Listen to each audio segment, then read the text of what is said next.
The block universe theory. You think you're moving through time, second by second. You woke up this morning. You're here now. You'll go to sleep later. That's how it feels, like you're riding a train through the hours, watching the scenery of your life pass by. But what if that movement is just an illusion? What if you're not moving at all? What if the past, present, and future all exist at once, unchanging, eternal, and you're simply experiencing a fixed position inside a vast, unblinking structure? This is the unsettling idea behind the block universe theory. According to it, time doesn't flow. Instead, it's already there. All of it. Every moment. Every thought you've ever had. Every choice you'll ever make. Every breath you haven't taken yet. They all exist simultaneously, like snapshots in a cosmic photo album. You're not becoming. You just are. Trapped in a slice of a four-dimensional structure where past and future are equally real and equally unreachable. To your brain, this seems impossible. You remember yesterday and not tomorrow. You feel time pass, your coffee cools, your body ages. But from a physics standpoint, none of that proves time moves. It just proves your brain experiences it that way. Einstein himself supported this view. He saw time as the fourth dimension, just like the three dimensions of space. In his equations, time doesn't tick. It's mapped, fixed. He once wrote that the distinction between past, present, and future is only a stubbornly persistent illusion. So what does that actually mean? Imagine time as a frozen landscape. The moment you were born, the moment you scraped your knee at age 7, the moment you said your first real goodbye. They're not gone. They're still there. Still happening. In their own fixed locations.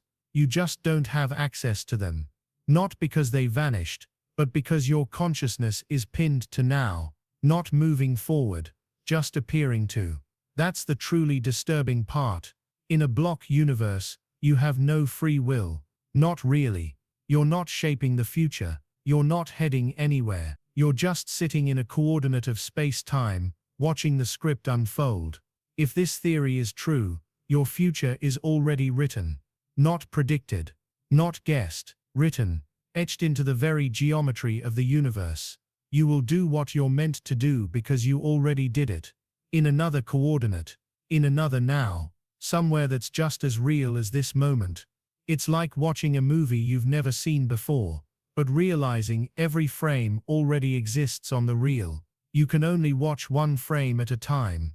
You feel suspense. You feel choices being made. But from outside the film, it's already done. But maybe this isn't as cold as it sounds. Maybe the block universe isn't a prison. Maybe it's a cathedral. A place where every laugh, every heartbreak, every fragile second of your life exists forever. Not lost in some unreachable past, but preserved in the very architecture of existence. Maybe you never really lose anything. Maybe every version of you is still alive somewhere, locked in place, but untouched by time's erosion. The idea is unsettling, comforting, both, because if the past and future exist, what does that say about death? Maybe your last moment isn't your final one. Maybe it's just your last location in space-time. And it too will never vanish. You'll always be 5 years old. You'll always be here, reading this right now.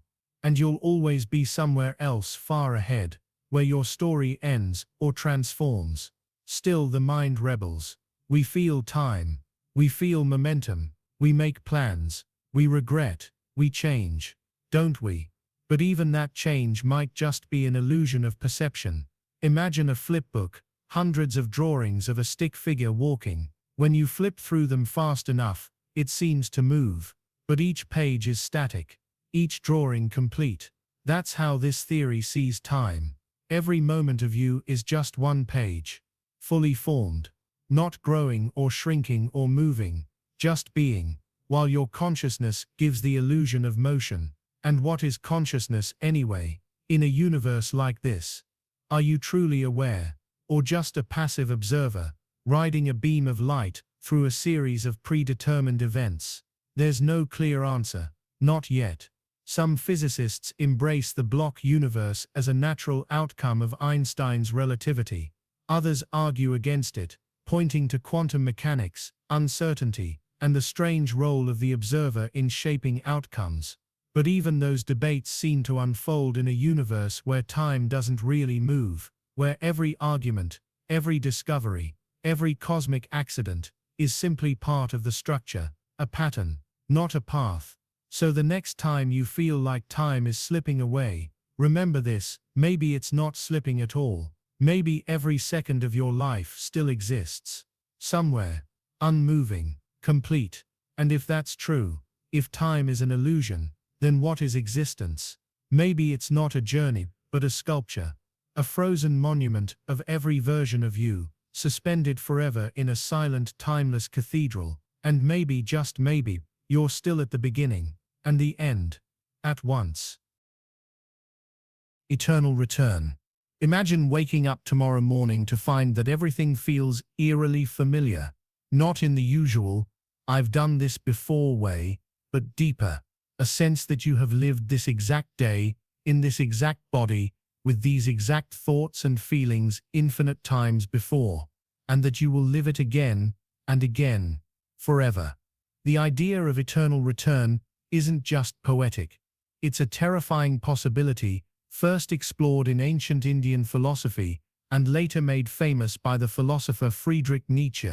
It suggests that time is not a straight line with a beginning and an end, but a loop, a wheel that turns endlessly.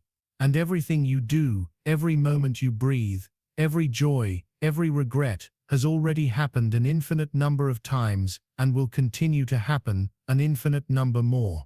To believe in eternal return is to believe that the universe is not moving forward, but circling back on itself.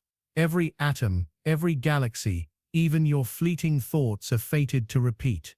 It's not reincarnation in the traditional sense. You don't return as someone or something else. You return as you, over and over. Not remembering, not aware, just repeating. If the idea makes you uncomfortable, that's the point. Nietzsche called it the ultimate test of a person's spirit. He asked, if a demon were to tell you that you must live your life again and again for eternity, would you fall to the ground in despair? Or would you rejoice? Most people would despair, because it means that nothing changes, you never escape. There's no final end, no grand resolution, no payoff. Just the same conversations, the same arguments, the same mornings where your coffee goes cold before you drink it, the same mistakes. But this idea isn't just metaphysical speculation, it has some strange echoes in science too. The second law of thermodynamics tells us that the universe is winding down, tending toward entropy. But it doesn't necessarily say it will stay that way. Some cosmological models suggest that after a long cold silence, the universe could crunch back in on itself and begin again. A big bang, followed by a big crunch, followed by another big bang. An endless loop. An eternal return. And if everything resets exactly, if the laws of physics remain the same, and all conditions match, then perhaps, just perhaps, everything repeats. Down to the molecules, down to the neurons firing in your brain, down to this very moment, and this very thought. You might be thinking, but I have free will, I make choices. And maybe you do. But if the circumstances are identical each time, the same environment, the same past, the same influences, then would you ever choose differently? Could you? Or is your choice just another part of the loop? It casts your life in a different light. Not a line you walk once, but a track you run forever. There's no next time to get it right, because this is the next time, and the last, and the one before. But there is another way to look at it. If eternal return is real, then this moment is eternal. Not because it lasts forever in one timeline, but because it comes back forever in all timelines. That laugh you shared, that sunset you watched, that impossible silence just before sleep. They don't fade, they loop, they endure. It means that the little things you think are meaningless, the kindness you offered, the quiet acts of love, the simple joys, those become sacred.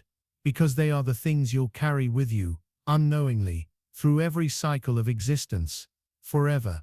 And maybe, just maybe, that knowledge changes something. Maybe it doesn't break the cycle. Maybe it doesn't stop the wheel from turning. But it allows you to face it, to step into the loop with your eyes open. You can resist the idea. Most do. The human mind is built for progress, for stories with beginnings and ends. But time may not care for your narrative arcs.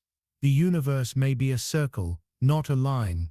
And you, a character in a story that always ends where it begins. So as you drift towards sleep tonight, imagine this day, not as something you're leaving behind, but something you will live again. What would you change, if you could remember? What would you treasure, if you knew it never truly ends? And would that make you live differently, even now? The present doesn't exist. It feels like such a simple idea, that we live in the present, that this moment, right now, is real, that we stand balanced on the razor-thin edge between past and future.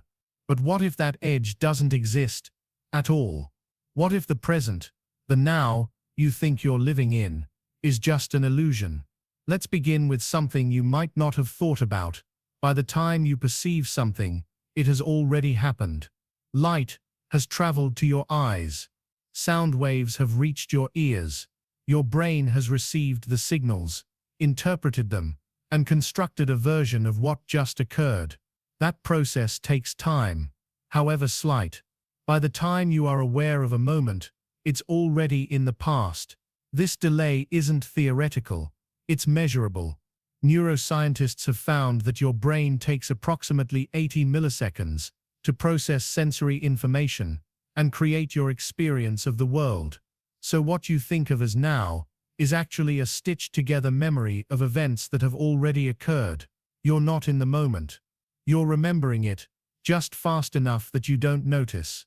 Some researchers even argue that the brain doesn't operate in real time at all.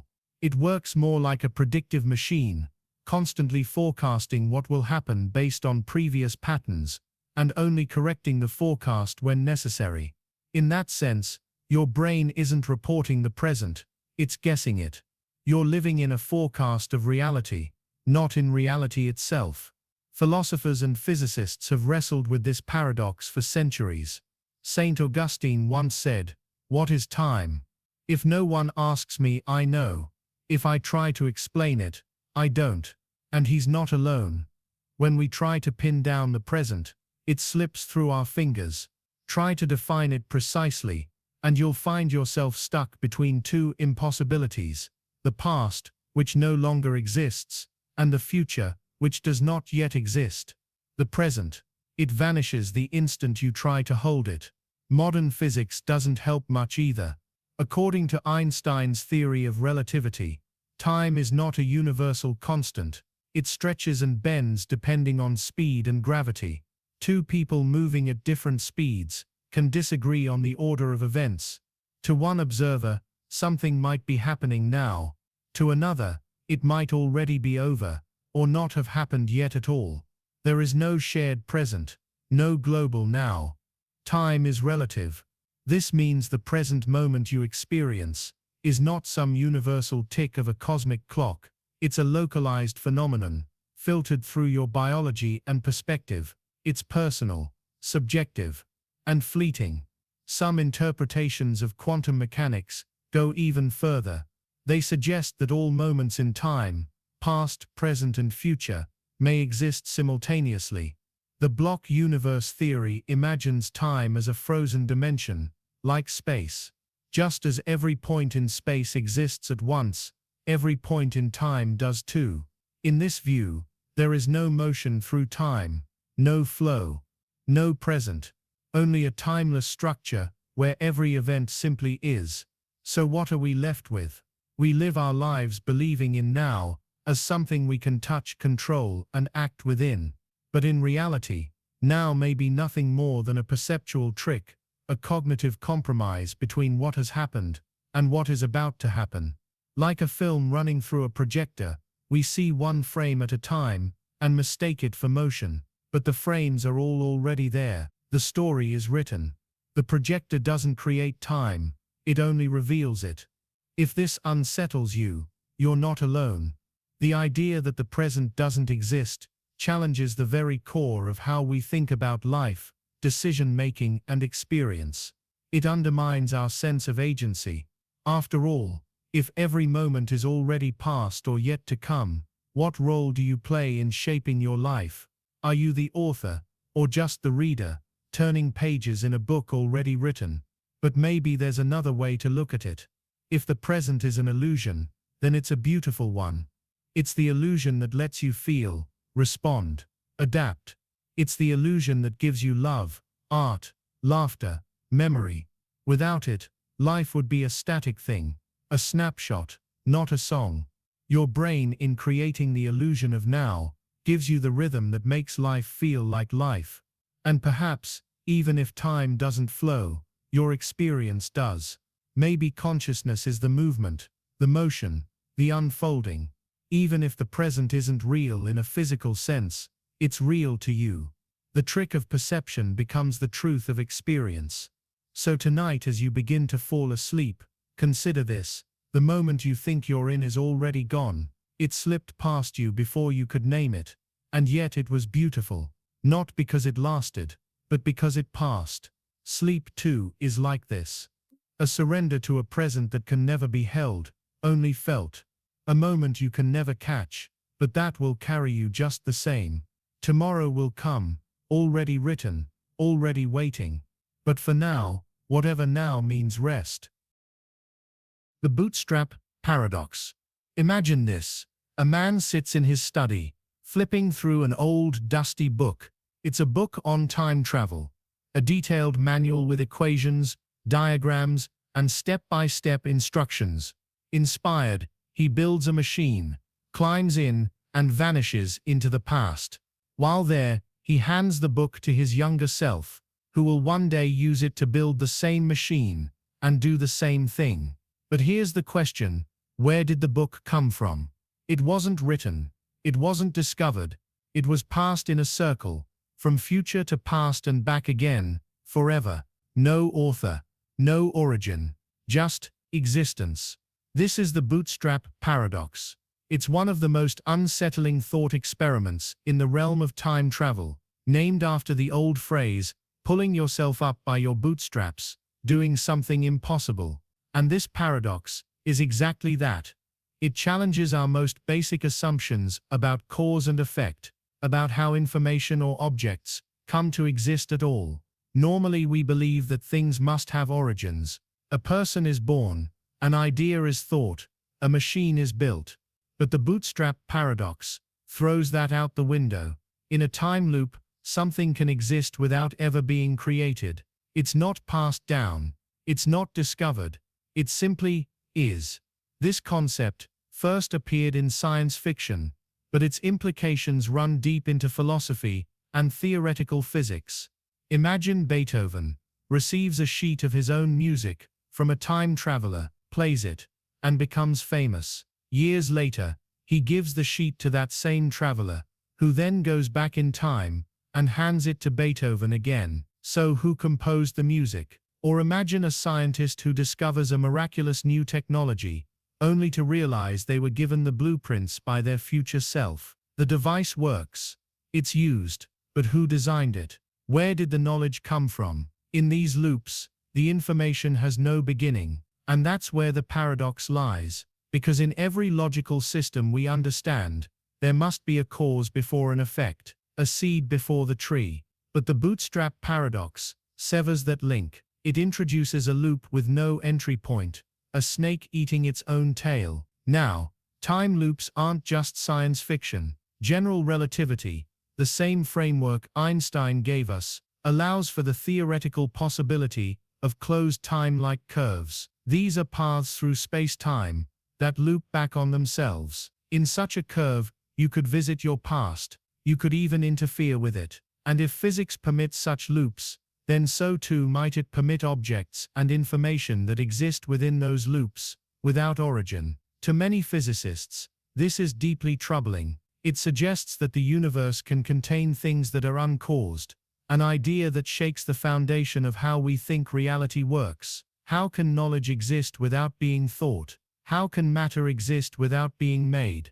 The paradox also brings up terrifying possibilities. If knowledge can be passed to the past from the future, does that mean progress can leap forward unnaturally? What does it mean for authenticity, for authorship, for invention? And deeper still, if something can exist without a beginning, does that mean we could? Are we part of a cosmic loop, handed down not by gods or creators, but by future versions of ourselves? What if humanity's greatest discoveries, our philosophies, our technologies, even our myths, are all echoes passed backward through time, endlessly recited, but never truly conceived? The Bootstrap Paradox doesn't just ask us to rethink time, it asks us to rethink existence. You may wonder why it matters, especially as you lie here, letting your thoughts float in the quiet moments before sleep. But consider this, your memory is a kind of time machine. Each night, you loop through pieces of your past, fragments of moments and feelings. Some are clear, some arrive from nowhere,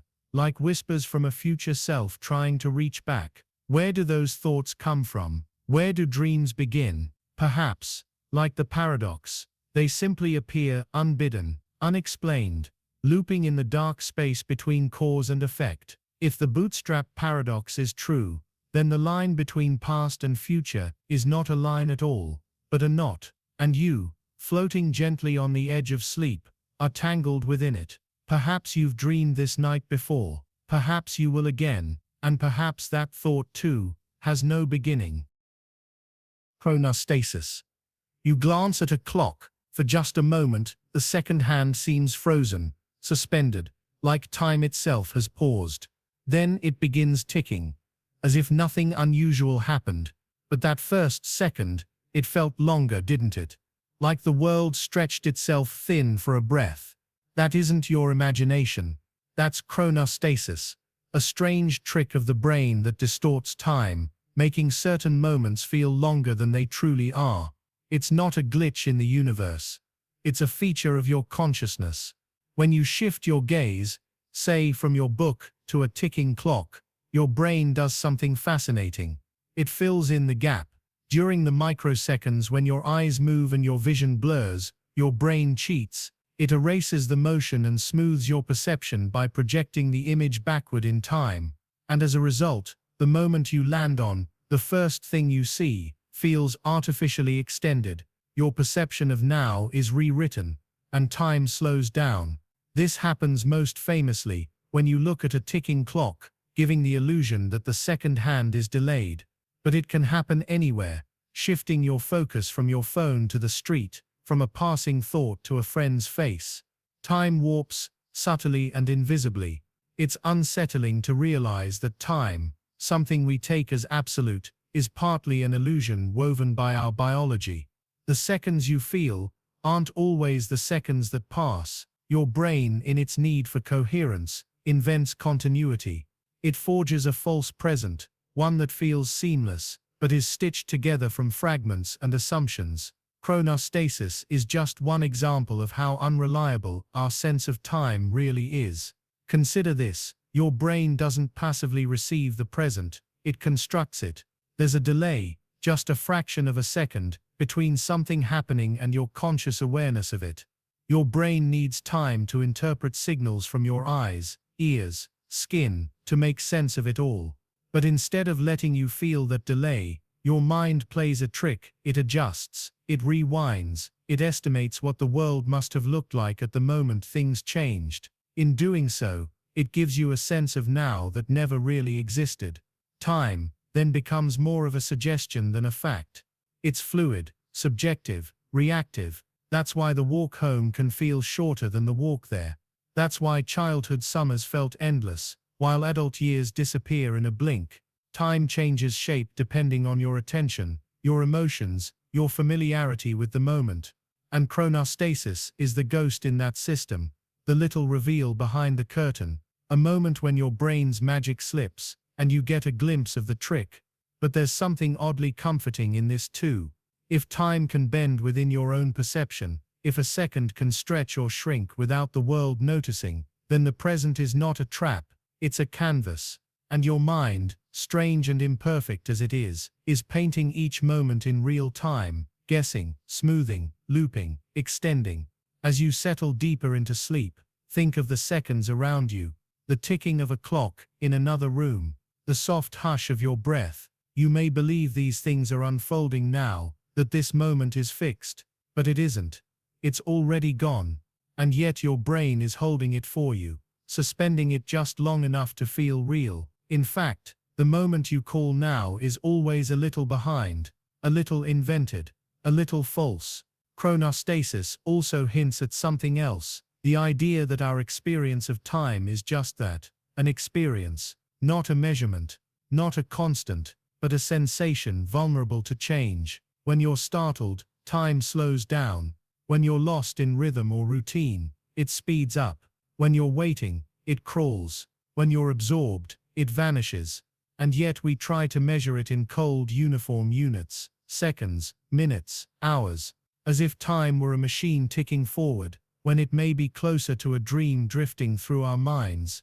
The strangeness of chronostasis reminds us that every perception of time is filtered through the fragile lens of consciousness, and that consciousness, despite its complexity, is just trying to keep up, just trying to make sense of the chaos, just trying to convince you that you're living in the now, even when the now is a lie. So the next time you look at a clock and see that frozen second, that peculiar stillness where time holds its breath, remember, it's not the world slowing down, it's you. It's your brain rewriting the past to make sense of the present. It's the illusion of certainty, offered up as a gift, so you don't notice how late you truly are. And as you drift further into sleep tonight, let that thought unravel gently in your mind. You are not fixed in time. You never were. Each moment you remember, each second you feel, is painted by your mind and scattered like dust across the canvas of your memory. You live not in a ticking clock, but in waves, echoes of moments, stitched together in fragile, beautiful deceit. Time is not what you think it is. And neither, perhaps, are you. You are already dead in another timeline. Imagine for a moment that somewhere out there, perhaps not far from where you sit right now, or maybe in a universe unimaginably distant, another version of you exists. Another you who made different choices, lived a different life, and faced a different fate, and in that version of reality, you have already died. This is the unsettling idea that comes from the multiverse theory, a concept that suggests there are infinite universes, each a variation on the same theme. Every choice you make, every action, every moment, splits reality into countless new timelines. In one, you might have chosen to study a different subject, moved to another city, or simply taken a different path to work this morning. And in some of these timelines, your life ends, suddenly, tragically, or quietly, long before it ends here. The multiverse turns your existence into a vast branching tree of possibilities. Somewhere on that sprawling web, there is a version of you that has already faced death. Maybe it was in an accident, maybe it was by old age, maybe it was something unexpected. And while you are here, breathing, alive in this timeline, that other you is gone. It's a humbling and disturbing thought. If infinite versions of you exist, and infinite outcomes unfold, then it's certain, mathematically, logically, that some versions of you are no longer alive. Some are trapped in moments of loss, pain, or finality. They have slipped out of existence in ways you have not. But what does it mean for you right now, in your timeline? Does knowing that other versions of you have died somewhere out there change anything? Can it? On one level, it's simply a reflection of infinite possibility. For every outcome that ends, countless others continue.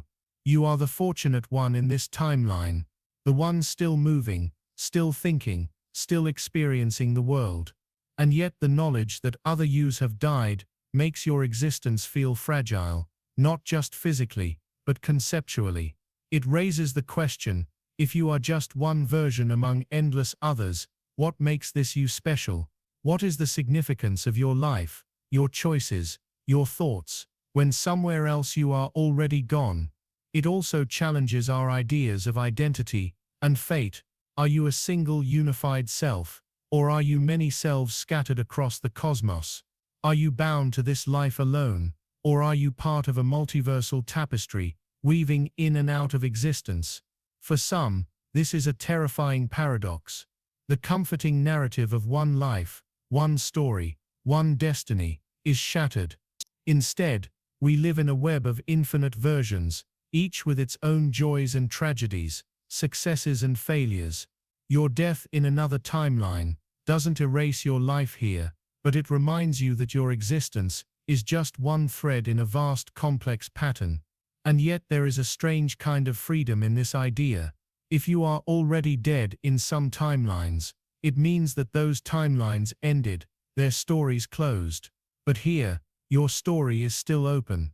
You have the chance to live, to choose, to create meaning in this moment. This timeline is yours to shape. The multiverse also suggests that death is not absolute. In some timelines, you continue beyond what seems like an ending in another. Perhaps there are versions of you who live to see centuries pass, who achieve wonders you can only dream of, who find peace in ways unimaginable. So while parts of you have died elsewhere, other parts of you live on endlessly, infinitely, across the expanse of possibility. As you drift towards sleep tonight, let that paradox linger in your mind. The idea that you are many, that you are infinite, that you are both alive and dead, here and there, now and then. It's a thought both eerie and beautiful, unsettling and hopeful. You are alive because you are here, in this timeline, this moment. But somewhere else, a different you has already passed beyond the veil, and that truth is as haunting as it is profound. The delayed choice experiment. Imagine standing at a crossroads. You must decide which path to take. But what if your decision today could somehow reach back in time and change the very moment you first faced that choice? It sounds like science fiction, or a paradox from a time travel story, but in the strange world of quantum physics, something remarkably like this is real. It's called the delayed choice experiment, and it challenges everything we think we know about cause and effect, the flow of time, and the very nature of reality. At first glance, the delayed choice experiment seems to suggest something impossible, that decisions made in the present can affect events that have already happened in the past. How could this be? Our everyday experience teaches us that the past is fixed, a solid record of what has occurred, while the future is uncertain, shaped by the choices we make. But the quantum world doesn't play by the same rules. The experiment was originally proposed by the physicist John Archibald Wheeler in the late 20th century. He built upon the famous double-slit experiment, which itself revealed the baffling wave-particle duality of quantum objects. In the double-slit experiment, a particle such as an electron or photon is fired at a barrier with two slits, and then detected on a screen behind it. If both slits are open and no measurement is made to determine which slit the particle passes through, the particle behaves like a wave. It creates an interference pattern on the screen, as if it passed through both slits at once. But if a detector is placed to observe which slit the particle actually goes through, the interference pattern disappears, and the particle behaves like a classical particle passing through just one slit. This strange behavior hints that the act of measurement, the very act of observing, changes the outcome. The particle's past behavior seems to depend on whether or not it was observed. Now Wheeler took this idea a step further. He imagined a version of the experiment where the decision to observe or not observe the particle's path is made after the particle has already passed through the slits. In other words, the choice to measure the particle's path, to see if it went through one slit or both, happens after it should have already decided how to behave. If the particle behaved like a wave, passing through both slits, then this choice should be irrelevant, since the particle has already passed through. But remarkably, the experiment shows that the particle's behavior still changes depending on whether the measurement is made. even though that measurement occurs after the particle has passed the slits.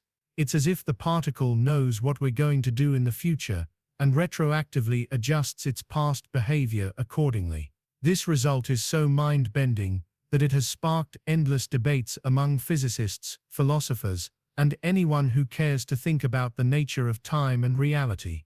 Does the future influence the past? Does time flow backward? Or is our classical intuition about cause and effect simply not applicable at the quantum scale? To understand why this happens, it helps to think of the quantum particle not as a tiny billiard ball, but as a complex wave of probabilities. Until measured, the particle doesn't have a definite position or path. Instead, it exists as a superposition, a blend of all possible states. The act of measurement collapses this superposition into a definite outcome. The timing of this collapse, even when it's delayed, determines what kind of pattern we see on the screen. The delayed choice experiment forces us to reconsider the arrow of time. We usually think of time as flowing from past to future, with causes preceding effects. But here, the effect of a measurement seems to reach backward, affecting the cause, the behavior of the particle at an earlier moment. One way to interpret this is through the idea of retrocausality, where future events influence past ones. This is controversial and far from universally accepted, but it provides a framework to explain the experimental results without violating the fundamental mathematics of quantum mechanics. Another interpretation involves the role of information and observation. Some physicists suggest that reality doesn't decide what it is until it's observed, and that past events remain undefined in some sense until the future measurement is made. In this view, time itself becomes less of a strict sequence, and more of a web where cause and effect are intertwined in non-classical ways. What does this mean for our everyday lives? While the delayed choice experiment occurs at a scale far removed from the macroscopic world we inhabit, it hints at profound truths about the universe. It tells us that time may not be as fixed and linear as it appears. It suggests that the present moment, the act of observation, and the flow of information are deeply connected. For centuries, philosophers and scientists have debated whether time is real or an illusion. The delayed choice experiment adds weight to the idea that time might be more fluid, more mysterious, and more interconnected than we imagine. It also forces us to reconsider the role of consciousness and measurement. Does the universe require an observer to choose reality, or is observation simply the interaction with other particles or systems? These questions remain open, but the experiment keeps pushing us to think beyond classical boundaries. Imagine as you prepare to fall asleep tonight, that your choices, your observations, and even your very awareness might ripple backward through time, shaping moments you think are already past. What does it mean if the past is not a fixed record, but a flexible, responsive tapestry, woven with threads of possibility? The delayed choice experiment leaves us with more questions than answers. It challenges our assumptions about causality, time, and reality itself. But in doing so, it invites us to embrace the strange, beautiful uncertainty of the quantum world. So next time you think about the past, remember, maybe it isn't really past at all. Maybe it's waiting for your observation, your choice, your presence, to define it. And in that waiting, the future and past merge into one, a timeless dance where every moment is both before and after. As you drift into sleep, let your mind wander through the paradox of time, the dance of waves and particles, and the mysterious power of choice, here and now, and everywhere beyond. Solypism.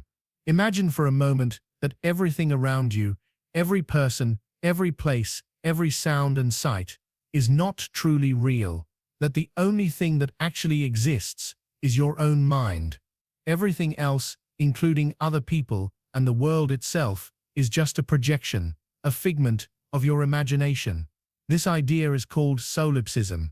It's a philosophical theory, simple yet deeply unsettling, that only your own consciousness can be known to exist. Nothing outside your mind is guaranteed to be real. At first, this might sound like an abstract thought experiment, a puzzle for philosophy students. But Solypism cuts deep into the heart of what we think reality is. If solipsism is true, then every interaction you have, every memory you hold, every experience you live through, is part of your own mind's creation. You might wonder, how could this be? Isn't the world around me too solid, too consistent, too shared with others, to be merely an illusion? After all, I can touch objects, see other people react, hear the wind outside my window. Isn't this proof that there's something beyond me? But the solipsist challenges this certainty. They point out that all of your perceptions, sight, sound, touch, are processed inside your brain. The world you know is filtered through your senses and interpreted by your mind. You never experience the world directly. You experience your mind's representation of it, and your only direct, undeniable experience is your own thoughts and consciousness. So how can you be sure that anyone else is really conscious? That they are not just parts of your mind's projection? That other minds don't simply seem to exist, but don't actually? You can't. There's no way to step outside your own consciousness to verify. This leads to a profound and disturbing question. Are you truly alone, the only real consciousness in existence? Or is the universe filled with other minds, existing independently of you? Solipsism is often dismissed as absurd or impractical. After all, living as if everything else is a mere illusion would be isolating and lonely. It challenges the very foundation of trust, social connection, and meaning. Yet solipsism forces us to confront the limits of knowledge. How do we know what we know? How certain are we that the world isn't a dream or a simulation created by our own mind? Some thinkers suggest solipsism is unfalsifiable. It can neither be proven nor disproven. If you doubt the reality of everything but your mind, that doubt itself is a product of your mind. You are trapped in your own experience, unable to escape.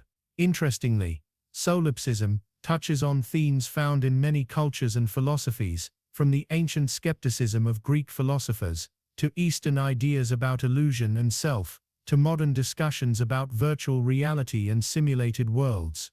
For the solipsist, the idea of other minds and a shared world may just be comforting stories. But this view also carries a certain freedom. If you are the only true reality, then your thoughts shape everything. Your mind is the ultimate creator, architect of the entire universe you perceive. Yet this freedom is also a heavy burden. Without other real minds, what meaning can relationships hold? What purpose does life have if it all exists only in your own mind? As you drift towards sleep tonight, consider this unsettling possibility. That the world you experience, everyone you know, might be just a creation of your own consciousness. That the only true reality is the mysterious self that watches all of it unfold. Whether solipsism is true or not, it reminds us how fragile our understanding of reality is. It invites us to explore what it means to be conscious, to exist, and to connect. And perhaps, in this strange dance between certainty and doubt, you find a new way to appreciate the mystery of your own mind, the one thing you can be sure truly exists. The phantom future. Have you ever found yourself caught in the grip of anxiety, fear, or excitement about something that hasn't happened yet? Maybe you're lying awake at night, your mind racing with worries about what tomorrow, next week, or even next year might bring. You're haunted by images, scenarios, possibilities that don't exist yet, but feel so real. This is the essence of the phantom future. The phantom future is the strange, unsettling feeling that the future is already present in our minds, like a ghostly shadow hovering just ahead, shaping our thoughts and emotions right now. It's the experience of the future acting as if it already exists, though it hasn't happened. Yet, we live as if we are already living inside that future. At first, this might sound obvious. Of course, we think about the future. We plan, prepare, dream, and fear what lies ahead. But the phantom future is more than mere anticipation. It's a psychological paradox, where our present reality is altered by an imagined, intangible future that doesn't and might never come to be. Think about this. When you worry about a possible failure, your heart races, your stomach knots, your body reacts as if that failure is already happening, even though it's only a possibility. Or when you imagine a joyful event, like a celebration or reunion, you feel warmth and excitement now, even though the moment is distant and uncertain. The future exerts a powerful influence on your present emotional state. This phenomenon reveals something deeply strange about human consciousness. Unlike animals that live mostly in the present moment, humans uniquely construct elaborate mental futures. We simulate events, rehearse conversations, envision outcomes, and all this mental time travel shapes how we feel right now. But the phantom future is not just a source of stress or hope. It can distort reality itself. The future we imagine is often biased, exaggerated, or completely fictional. Our minds fill in gaps with fears and fantasies, turning a simple tomorrow into a nightmare or a dream palace. This future is a ghost real in our experience, yet unreal in the world. Philosophers and psychologists have long pondered the implications of this. If our present reality is influenced so strongly by a future that doesn't yet exist, what does that say about time itself? Is the future fixed, or is it a shifting mist shaped by our thoughts and actions? Some thinkers argue that the phantom future highlights the illusion of linear time. Instead of a straight arrow moving from past to present to future, time might be a tangled web where past memories, present sensations, and future imaginations coexist and interact in complex ways. Neuroscientists have also studied how the brain constructs future scenarios. The same brain regions involved in remembering past experiences are activated when imagining future events. This overlap suggests that our minds use memories as raw material to build possible futures, a blend of fact and fiction. The phantom future also plays a critical role in motivation and decision-making. The fear of a possible negative outcome can push us to act, to avoid danger, to prepare. The hope for a positive future can inspire creativity and persistence. But when the phantom future becomes overwhelming, it can trap us in cycles of worry, procrastination, or paralysis. This ghostly presence can affect our health too. Chronic stress about the future has been linked to physical ailments like high blood pressure, weakened immunity, and sleep disorders. Our bodies respond to imaginary threats with real physiological changes, so how do we live with the phantom future without letting it consume us? One approach is mindfulness. The practice of grounding yourself in the present moment. Mindfulness encourages noticing your thoughts about the future without getting swept away by them. You learn to observe the phantom without chasing it or fearing it. Another way is reframing the future from a fixed destination to a realm of possibilities. Instead of fearing or obsessing over a single imagined future, embrace uncertainty and the power of choice. The future isn't a ghost you must follow. It's a story you help create. Philosophically, the phantom future reminds us how much of our reality is mental construction. It nudges us to question what's real and what's imagined, not to doubt life itself, but to see it more clearly, with awareness and compassion. As you drift to sleep tonight, try this. Imagine the phantom future as a shadowy figure at the edge of your awareness. It whispers worries, hopes, and fears, but it's not your master. You don't have to carry its weight. The present moment, the steady rhythm of your breath, the feeling of your body resting remains solid, real, and true. The phantom future will always be there, a part of your mind's incredible ability to dream beyond the now. But you have the power to meet it with calm, to let it be what it is, a ghostly visitor in the vast landscape of your mind. And with that thought, you can finally release the phantom's grip, sinking gently into peaceful sleep. Quantum immortality. Imagine a reality where death might not be the absolute end you think it is, where the fear of dying could be challenged by the idea that in some version of reality, you never actually die. This is the unsettling concept known as quantum immortality. At first glance, the idea sounds like science fiction or fantasy, something from a movie or a novel. But it's actually rooted in a serious interpretation of quantum mechanics. the strange and mind-bending science of the tiniest particles in the universe. Quantum immortality emerges from the many worlds interpretation of quantum mechanics. According to this interpretation, every time a quantum event with multiple possible outcomes happens, the universe splits, creating parallel realities for each outcome. In other words, the universe is constantly branching into countless alternate versions of itself, each containing a different version of you experiencing a different result. Now, here's where things get truly eerie. Quantum immortality suggests that your conscious experience, the you who is aware, never encounters death. Why? Because in any situation where death is possible, there will always be at least one branch of reality where you survive. Your awareness follows that branch endlessly, never ceasing. Let's put it simply, even if your physical body dies in most universes, there's always some version of you that survives. From your own perspective, you never experience death. You live on forever, jumping from one surviving reality to the next, no matter how improbable your survival might be. This concept forces us to rethink death not as an absolute, but as a subjective experience. It's not that you're immortal in the traditional sense, your body still dies in countless realities, but your conscious awareness never experiences that end. Of course, this sounds unsettling for many reasons. First, it challenges everything we believe about life and death.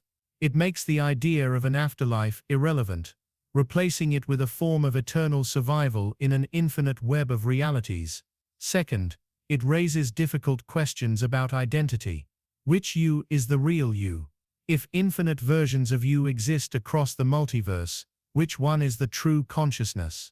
But how seriously should we take quantum immortality? Is it just a speculative thought experiment, or does it have real implications? Physicists remain divided.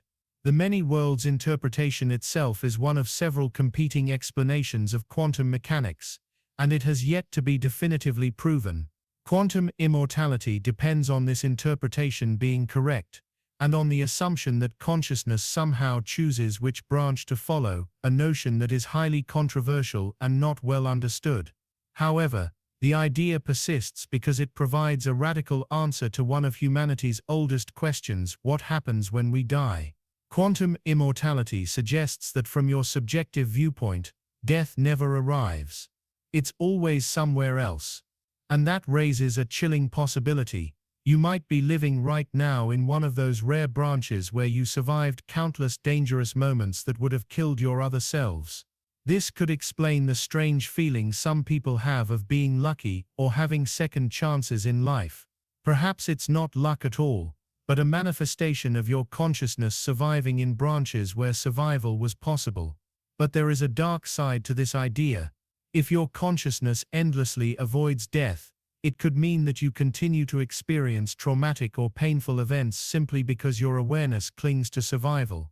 Imagine a scenario where you are trapped in an endless series of near-death experiences, each time surviving but suffering greatly. Quantum immortality doesn't promise a perfect pain-free eternity, it just guarantees survival in some form. Furthermore, it raises ethical and existential questions. If you never truly die, how does that affect the meaning of life? Does it make your choices less urgent? Does it diminish the preciousness of the present moment? Philosophers have wrestled with these implications. Some see quantum immortality as a liberating thought, a way to transcend the fear of death. Others see it as a nightmare, trapping consciousness in an unending loop of survival without release.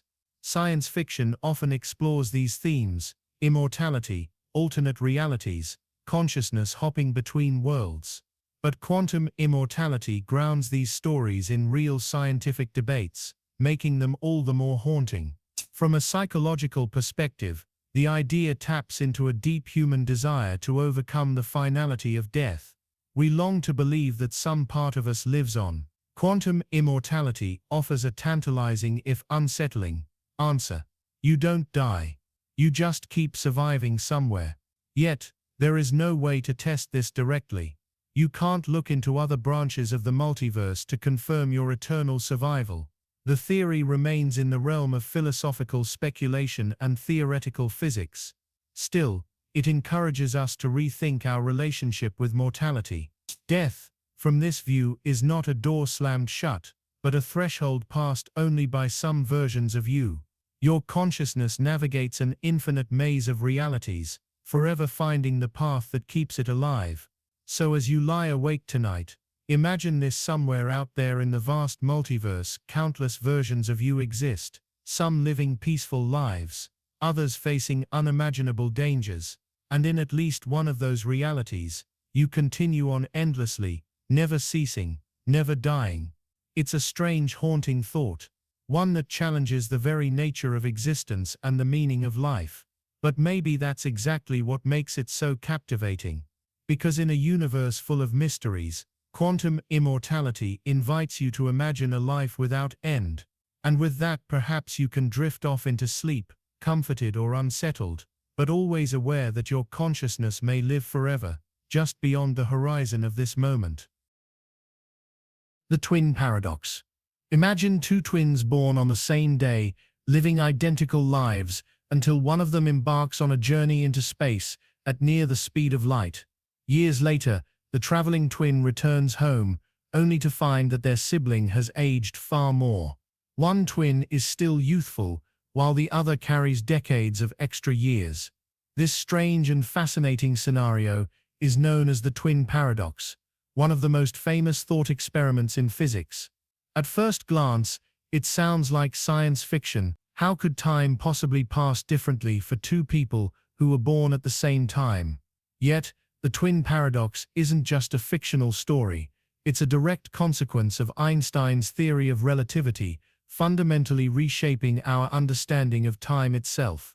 The heart of the paradox lies in time dilation, a concept from Einstein's special relativity. According to this theory, time does not tick uniformly for everyone. Instead, it depends on how fast you move relative to others. The faster you travel, especially close to the speed of light, the slower time passes for you compared to those who remain stationary. So when one twin boards a spaceship and speeds off into the cosmos at an incredible velocity, their clock literally ticks slower. Meanwhile, the twin on Earth continues aging at a normal pace. When the traveling twin returns, less time has passed for them compared to their sibling. They have essentially traveled into the future. This idea is not just theoretical. It has been confirmed with precise experiments involving atomic clocks on fast-moving aircraft and satellites, which show time dilation effects just as Einstein predicted. But the twin paradox raises deep questions about the nature of time and reality. Why is it a paradox at all? Because from the perspective of the traveling twin, couldn't they argue that the Earth is moving away, and so the stationary twin should age more slowly? Shouldn't the effects be symmetrical? The key to resolving this lies in the fact that the traveling twin's journey involves acceleration, changing direction to return home, while the earthbound twin remains in an inertial frame, not accelerating.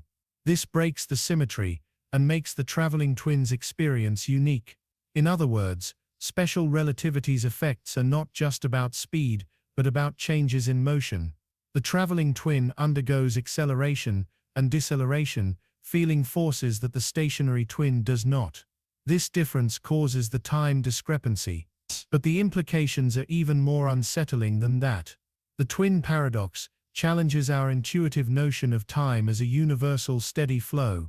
It reveals that time is flexible, malleable, and deeply tied to motion and gravity. Imagine what this means for human experience. Imagine what this means for human experience. If we could travel close to the speed of light, we could theoretically extend our lives, returning home to find that decades or centuries have passed without us aging much. Yet, for the world we left behind, life marched on normally. This raises haunting questions about isolation and connection. What would it be like to return to a world where everyone you knew is gone? To be a stranger in your own time? The twin paradox is not just a physics puzzle, but a reflection on time, loss, and the fleeting nature of existence. Moreover, the paradox points to the strange ways the universe bends our most basic assumptions. We tend to think of time as absolute, a constant tick-tock shared by everyone, everywhere. But physics tells a different story. Time is relative, subjective, and depends on where you are and how fast you move. Beyond special relativity, general relativity adds another twist. Gravity also affects time. Clocks run slower near massive objects, like planets or black holes. So the twin paradox is just one example of the complex, intertwined ways time bends, twists, and warps across space. Scientists are still exploring these mysteries, pushing the limits of our understanding. Time travel, once a fantasy, now has a scientific basis, at least in theory. The twin paradox shows us that the universe is far stranger and more flexible than our everyday experience suggests. On a personal level, it forces us to reconsider our relationship with time. We measure life by clocks and calendars, marking moments as seconds, minutes and years. But what if those measurements aren't universal? What if time stretches and shrinks depending on your journey? Perhaps this perspective can change how we value time. Knowing that it is not a fixed river, but a flowing, shifting phenomenon, invites us to cherish the moments we have, aware that time itself is an unpredictable force. So the next time you glance at a clock or watch the sun set, remember the twin paradox. Somewhere out there, a traveler might be speeding through the cosmos, living years in moments, while their twin ages patiently on Earth. Time is not as simple as it seems. It's a grand cosmic dance that shapes our lives in ways we're only beginning to understand. And as you drift towards sleep tonight, consider this: time is not a straight path, but a vast flexible tapestry, woven with threads of motion and gravity. You are a traveler too, moving through this intricate weave, your own story stretched and folded by the universe itself. The twin paradox invites us to dream beyond the ordinary, to imagine a world where time bends to the will of speed, and where every journey carries us not just through space, but through the very fabric of time. Existence may be non-linear. We often think of life as a straight line, a clear path from birth, through a series of moments, moving steadily forward to an eventual end. This is how we measure time, how we tell stories, how we plan our futures. But what if this fundamental assumption is wrong? What if existence itself is non-linear, bending and twisting in ways that defy our everyday understanding? What if the flow of your life, your consciousness, and even reality itself doesn't follow a simple, linear path? The idea that existence might be non-linear isn't just a philosophical musing. It has roots in some of the most perplexing corners of modern physics and metaphysics. In a non-linear universe, time might not flow uniformly, cause might not always precede effect, and our past, present and future could be entangled in mysterious ways. Non-linearity means that events aren't arranged like beads on a string, one after another, but might overlap, loop, or even influence each other across what we perceive as time. This challenges everything we think we know about how the world works. It suggests that the universe, and our lives, may be more like a complex web or a kaleidoscope, with moments interconnected in unexpected patterns. Consider the way we experience memory. We assume that our memories are records of a past that happened long ago, clearly separated from the present. But memory is often messy and fragmented. Sometimes, a sudden thought or sensation can blur the lines between past and present, as if moments are layered on top of each other. This psychological experience hints at a non-linear structure to our perception of time. In physics, the idea of non-linear existence takes on even stranger forms. The theory of relativity already tells us that time is relative and flexible, affected by speed and gravity. But quantum mechanics pushes these ideas further. At the quantum level, particles don't follow neat, predictable paths. Instead, their behaviors seem probabilistic and interconnected across space and time, defying a simple cause and effect timeline. One fascinating concept tied to non-linear existence is the idea of retrocausality, where the future can influence the past. Certain interpretations of quantum experiments suggest that events happening now can affect what happened moments ago. This isn't just science fiction. Experiments like the delayed choice quantum eraser have shown that choices made in the present seem to retroactively change the state of particles in the past. If true, this means the linear flow of time is an illusion. The universe might be more like a giant puzzle where pieces can fit together in multiple ways, and the past and future are entwined in a cosmic dance. Cause and effect might not be a one-way street, but a two-way loop. This non-linear nature of existence also surfaces in ideas like the block universe theory. According to this, past, present, and future all exist simultaneously, laid out in a four-dimensional block of space-time. We experience time as linear because of how our consciousness moves through this block, but fundamentally, all moments coexist. This is a radical shift from the familiar view that the future is open and the past is fixed. The implications of non-linear existence are profound. If time and events aren't linear, then the way we understand free will, fate, and personal identity changes. Maybe our choices ripple backward and forward through time, shaping not only what comes next, but also what has already happened. Perhaps moments from your future are subtly influencing who you are now. Even more unsettling is the idea that your life might not be a single thread, but a tangled web of possibilities and realities. Non-linearity suggests that every decision, every chance encounter, could branch off into countless pathways, all coexisting in parallel or overlapping ways. This ties into the many worlds interpretation of quantum mechanics, where every possible outcome creates a new universe. If existence is non-linear, then these countless timelines aren't separate lines but layers of reality folding into one another. You might be living many lives simultaneously, your consciousness flickering through different versions of yourself across this vast multi-dimensional landscape. On a spiritual or existential level, non-linear existence invites us to reconsider our sense of time and self. If the past and future intertwine, then the moments of joy, pain, and meaning in our lives are not just fleeting points, but threads woven throughout our entire being. Your current experience might echo through your entire existence, and the echoes of your past might still shape who you are. This idea can be both disorienting and comforting. It challenges the straightforward narrative that life is a march from beginning to end. Instead, it opens up a vision of existence as a complex tapestry, where every thread matters, where every moment reverberates beyond its place in time. So what does this mean for you as you lie here, ready to drift into sleep?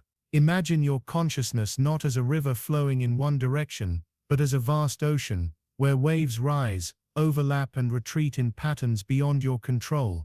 Your past mistakes, your future hopes, and your present realities swirl together in a dance too complex to fully grasp. Maybe your dreams are glimpses into this non-linear web, where time collapses and your mind explores different threads of reality simultaneously. The strange sensation of déjà vu, that haunting familiarity, might be your brain brushing against this underlying complexity, a whisper from a reality where linear time does not apply. Non-linear existence invites a sense of humility and awe. It reminds us that our human perspective is limited, shaped by the way our brains process the world.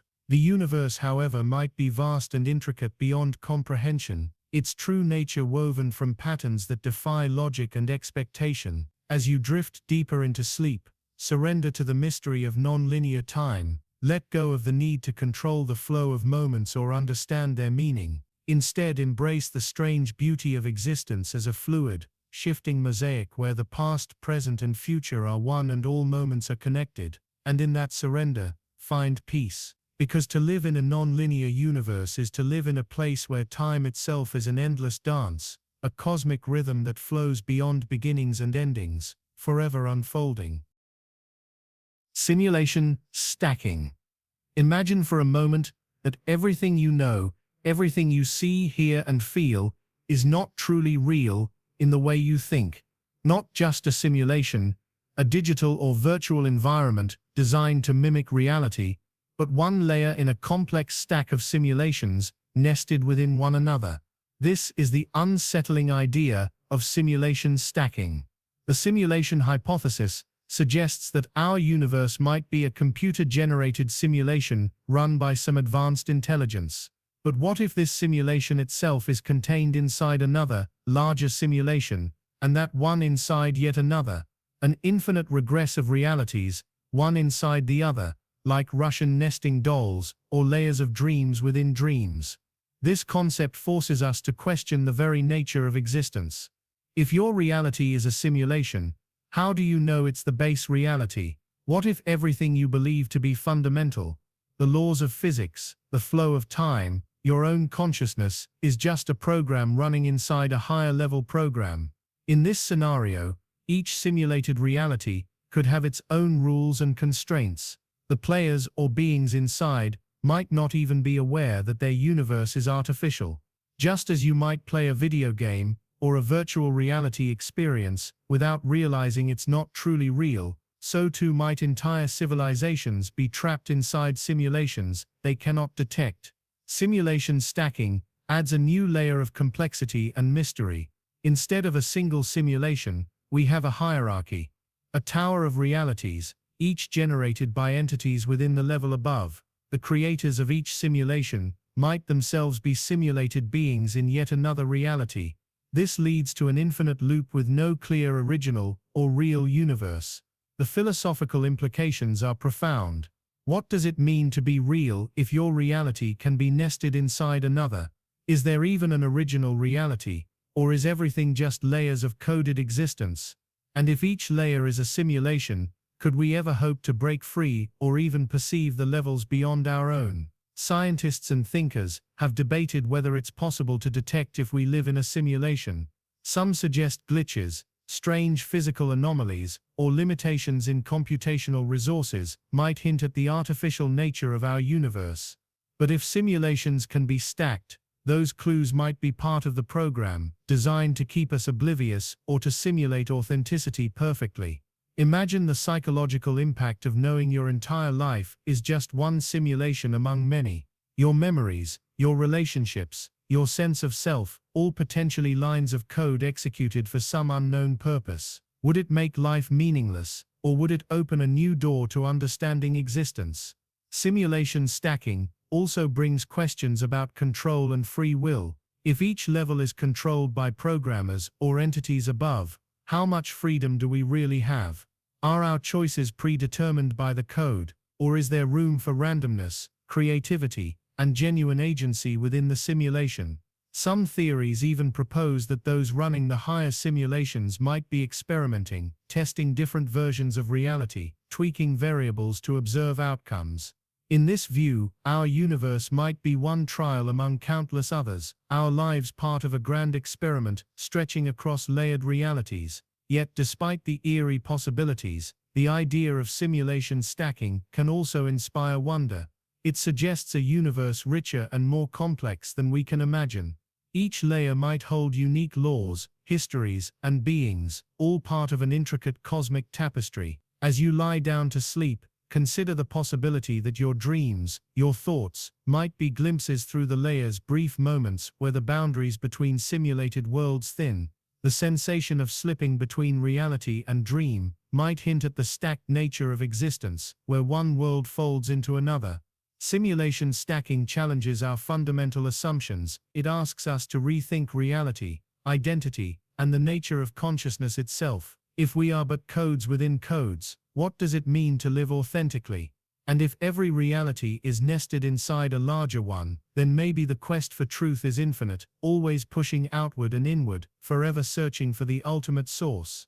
So tonight, as you drift into sleep, imagine yourself as a traveler in a hall of mirrors, each reflection a universe stacked one inside the other. Each breath, each heartbeat, a loop in a cosmic program, vast, mysterious, and endlessly unfolding. And in that endless loop, find a strange comfort. Because whether we are base reality or simulation, the experience of life, the wonder, the pain, the love, is real to us. And that might be all that truly matters. Retrocausality.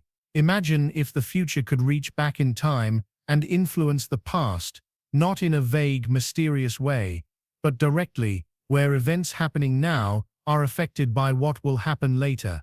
This idea, known as retrocausality, turns our common-sense understanding of cause and effect on its head. In everyday life, we think of time as a one-way street. The past shapes the present, and the present shapes the future. You drop a glass, it breaks. The breaking glass is caused by the drop, not the other way around. This straightforward timeline is so ingrained in us that the very thought of future events influencing past actions feels like science fiction. But what if that linear sequence isn't quite right? Retrocausality suggests that cause and effect can flow backward through time, where effects precede their causes. This means the future could reach back and determine what happens now or what happened before. It's a concept that shakes the foundations of physics, philosophy, and how we understand reality. One of the strangest places this idea appears is in quantum physics, the science of the very small, the building blocks of matter and energy. Experiments at the quantum level have revealed behaviors that defy classical logic. Particles seem to act differently depending on whether they will be observed or measured in the future. This is where retrocausality makes its mysterious entrance. Take the famous delayed choice experiment. In this experiment, a photon, a particle of light, passes through a device where it can behave like a wave or a particle. The twist is that the decision to observe its behavior is made after the photon has already passed through the device. Remarkably, the photon's past behavior appears to depend on a measurement choice made in the future. It's as if the photon knows what will happen and adjusts accordingly. This suggests that the future measurement influences the particle's past state, a direct example of retrocausality. But how is this possible? Does time bend or flow in loops? Could the future truly affect the past? Retrocausality challenges the classical idea that the past is fixed and immutable, while the future is open and undetermined. Instead, it suggests time might be more fluid, with the past and future interconnected in surprising ways. Philosophers have long debated the nature of time. Is it a flowing river carrying us forward, or a landscape we move through? Retrocausality leans toward the latter, a block universe where past, present, and future coexist, influencing each other. One way to picture this is to imagine a movie film strip. Traditionally, we think of the film as playing from start to finish. But what if frames later in the film could subtly change frames that came before? The storyline would not be fixed, but constantly rewritten. Retrocausality also brings uncomfortable questions about free will and determinism. If the future can influence the past, does that mean our choices are predetermined by events yet to come?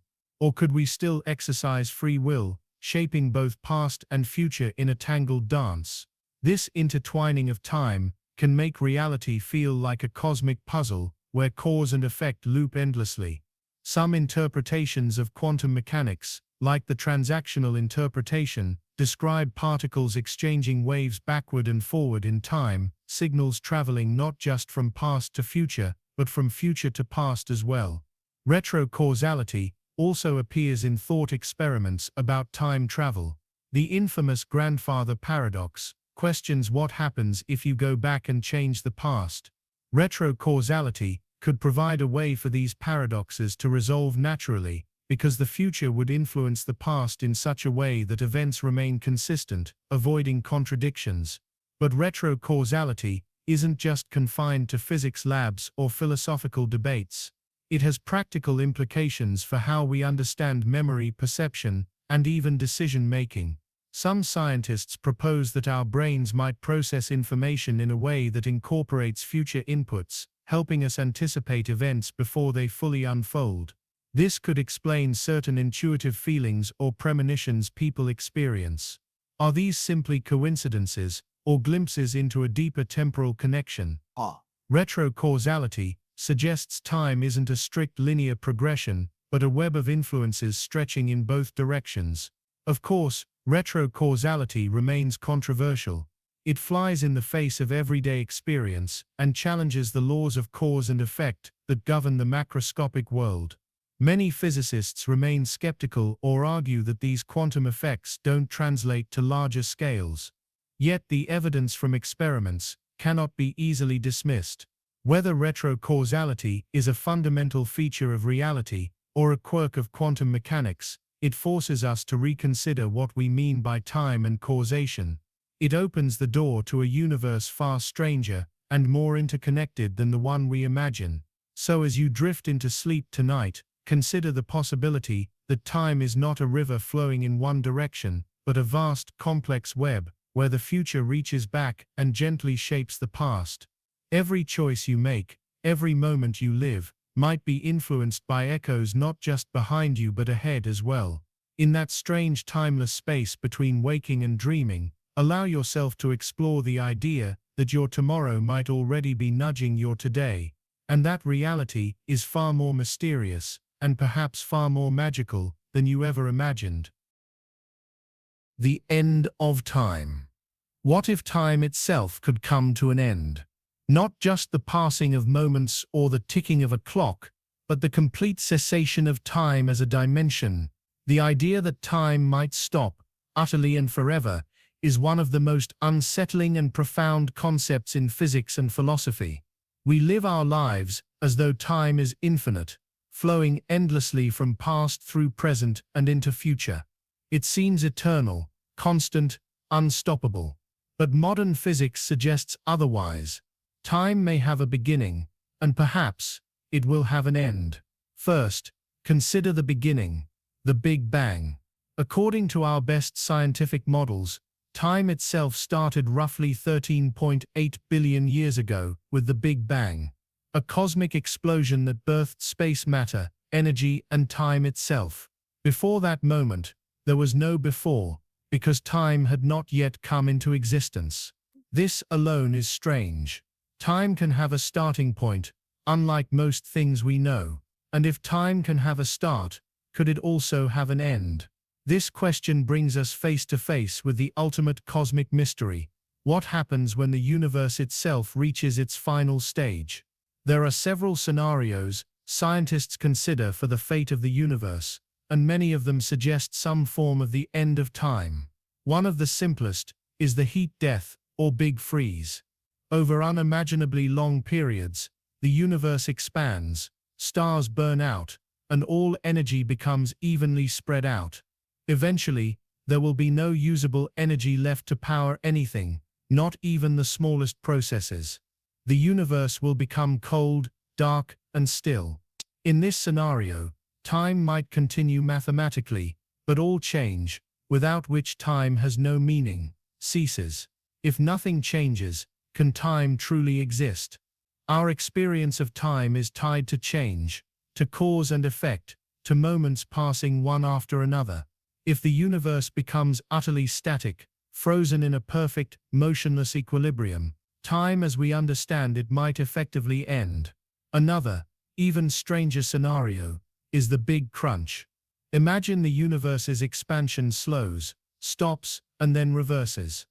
Everything contracts back into an unimaginably dense point, a cosmic rewind to a singularity, similar to the Big Bang. Some scientists speculate that this contraction could mark the end of time as we know it, collapsing all moments back into one final instant.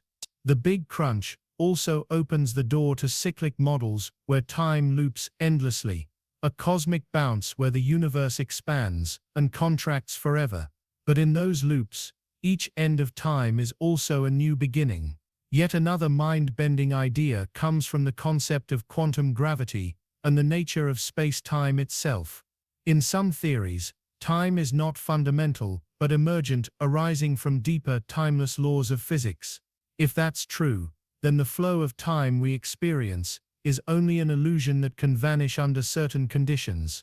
Black holes, for example, challenge our notions of time. Near a black hole's event horizon, time slows down relative to the outside universe. At the singularity, where density becomes infinite, the known laws of physics break down. Could time literally end inside a black hole? If the universe eventually collapses into one massive black hole, or a state so dense it resembles one, then time as we experience it may cease to exist.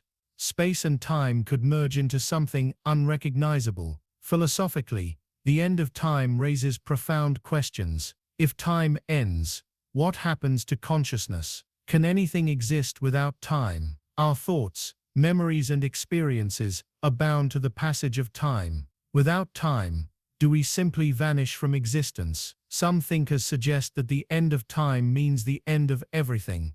No past, no future, no now. Existence itself would be extinguished. Others imagine a timeless eternity beyond time, a state where existence continues, but outside any temporal framework. This idea borders on the mystical, blurring the lines between science and spirituality.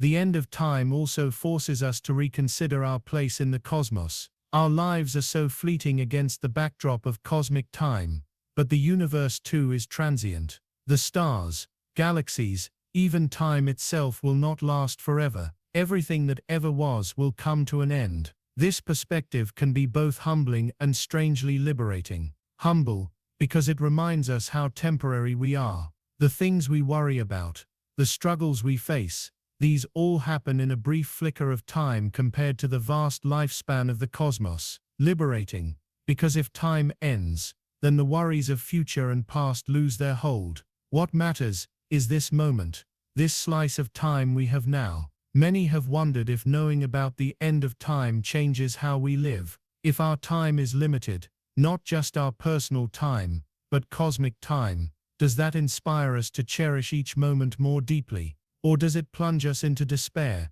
facing the futility of existence? Scientists and philosophers don't have definitive answers, but contemplating the end of time invites us to embrace mystery. Our entire understanding of reality is shaped by time. It orders our memories, our actions, our very sense of being. To imagine time ending is to imagine the breaking of a fundamental frame that holds existence together. Yet in a universe that once began from nothing, perhaps the end of time is not impossible. Just as time emerged from the Big Bang, it might dissolve into something else, something beyond our comprehension. So as you lie down tonight, preparing to drift into sleep, think about this: time is not guaranteed. It might one day end, quietly, and finally, like the last fading note of a symphony.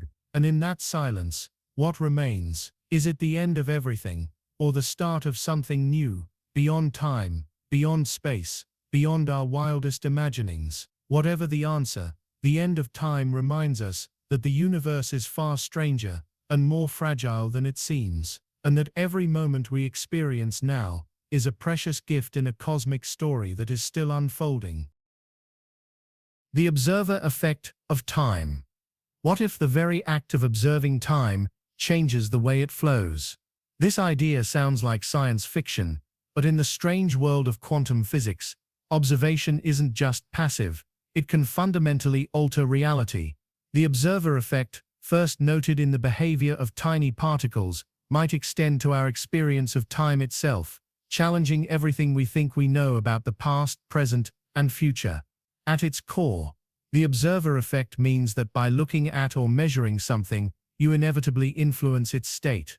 In quantum mechanics, particles exist in a cloud of probabilities, uncertain and undefined, until someone measures them. The famous double-slit experiment shows that particles act like waves of possibility when unobserved, but as soon as they are watched, they collapse into a single definite state. This phenomenon shattered the classical view that the universe is a fixed machine ticking independently of us. Instead, it suggests reality depends in part on our awareness of it. And if this applies to particles, what about time? Time seems to flow continuously, like a river we watch pass by. But what if this flow is in part created by us observing it? What if the arrow of time, the direction from past to future, isn't simply a cosmic fact, but a phenomenon shaped by consciousness itself? This concept is more than theoretical speculation. It touches on deep questions in physics and philosophy about the nature of time and reality. Let's begin with how time is measured. Clocks, whether mechanical or atomic, don't tell time in isolation. They function by counting regular repeated events, oscillations of atoms, swings of pendulums, vibrations of quartz crystals. But these measurements only make sense because someone observes and interprets them. Without an observer, would these oscillations carry meaning? Would the universe know how much time has passed? Or does time require a conscious witness to exist meaningfully? Physicists point to a concept called quantum decoherence to explain how classical reality emerges from quantum uncertainty. Decoherence happens when particles interact with their environment, effectively becoming observed and taking on definite properties. If time itself emerges from such interactions, then the observer's role becomes essential. Without observation, the past and future might remain blurred, undefined potentials rather than fixed facts. This raises strange and paradoxical possibilities. Could the future be open, waiting for observation to collapse it into a definite reality? Does the past depend on current observation to solidify its events? Some interpretations of quantum mechanics, like the participatory universe proposed by physicist John Archibald Wheeler, suggest that observers play a fundamental role in bringing the universe into being. The universe is not just out there, ticking away independently. It is in part co-created by the act of observation. In this view, time is not a pre-existing stage, but an ongoing process co-authored by consciousness. Consider the psychological experience of time. When we focus closely on a moment, it seems to stretch out. Time can feel elastic, sometimes rushing, sometimes dragging, depending on how we observe and experience it. This subjective malleability hints that time is not just external but intimately linked with awareness. Neurologically, our brains create a continuous now by integrating sensory information. But this now is a construction, a kind of mental movie stitched together from discrete moments. Our perception of time flows only because our consciousness actively observes and organizes these moments. This interplay between observation and time is mirrored in certain quantum experiments, like the delayed choice experiment. Here, the way we choose to observe particles seemingly changes their behavior in the past, blurring the boundary between cause and effect, past and present. If observation can alter the past at a quantum level, could the flow of time itself be influenced by when and how it is observed? Some researchers have proposed that consciousness is fundamentally linked to the collapse of quantum wave functions, the moment a potential reality becomes an actual event. If so, then time might not just be a backdrop, but an active participatory dimension woven with observation. This idea challenges our everyday assumptions. We imagine time as absolute, ticking the same for everyone and everything, independent of who is watching. But what if time, at its deepest level, depends on observers, on minds that perceive and interpret? Such a view shakes the foundation of classical physics and pushes us into a universe where reality is not fixed but fluid, contingent on perception. Of course, these ideas remain speculative and controversial. Most physicists work with models where time exists independently of observers, yet the strange phenomena of quantum mechanics and the paradoxes it introduces continue to fascinate and puzzle. Beyond physics, the observer effect of time has profound philosophical implications. If our awareness shapes time, what does that say about free will, destiny, and the meaning of life? Are we trapped in a predetermined timeline, or do our conscious acts of observation help shape the future moment by moment? Is time a prison, a constant chain, or a dance between reality and perception? These questions have inspired thinkers for centuries and continue to inspire today. They remind us that the universe is not just an inert stage but a dynamic interplay of matter, energy, and mind. As you drift to sleep tonight, consider this: the next moment might not be fixed until you observe it. The flow of time you feel might be a delicate weave of reality and consciousness. And perhaps, in the quiet darkness between dreams, you become not just a passenger of time, but a creator of it. Time may be stranger than you ever imagined, and you, through the simple act of observing, might hold the key to its mysteries. The arrow of time. Every day, we experience time flowing in one direction forward. We remember the past, live in the present, and anticipate the future. We pour milk into our coffee, but never see it leap back out of the cup. We grow older, not younger. This unmistakable direction of time is called the arrow of time, and it's one of the most fundamental mysteries of physics and philosophy. But why does time have a direction at all? Why is the past different from the future? At the microscopic level, the fundamental laws of physics don't care about time's direction. The equations that describe particles, forces and fields work just as well forward as backward. This symmetry suggests that, in theory, time could flow backward. Yet our everyday reality contradicts this. Eggs break but don't unbreak. Heat flows from hot to cold, never the other way around. How can this be? The answer lies in a concept called entropy, a measure of disorder or randomness in a system. The second law of thermodynamics tells us that entropy in an isolated system can never decrease over time. It either stays the same or increases. This law gives time its arrow, the direction from lower entropy to higher entropy. Imagine a child's playroom. At first, the toys are neatly arranged, low entropy, high order. But as the child plays, toys scatter everywhere, high entropy, disorder. The playroom doesn't spontaneously tidy itself. Similarly, the universe started in a state of extremely low entropy, a hot, dense and uniform state after the Big Bang, and has been increasing in entropy ever since. This increase of entropy is the engine driving time forward. It's why broken glasses don't reassemble, why memories form but never unform, why cause precedes effect. But entropy isn't the whole story. The arrow of time also appears in how we perceive memory and causality. Our memories record the past, not the future. Causes happen before effects.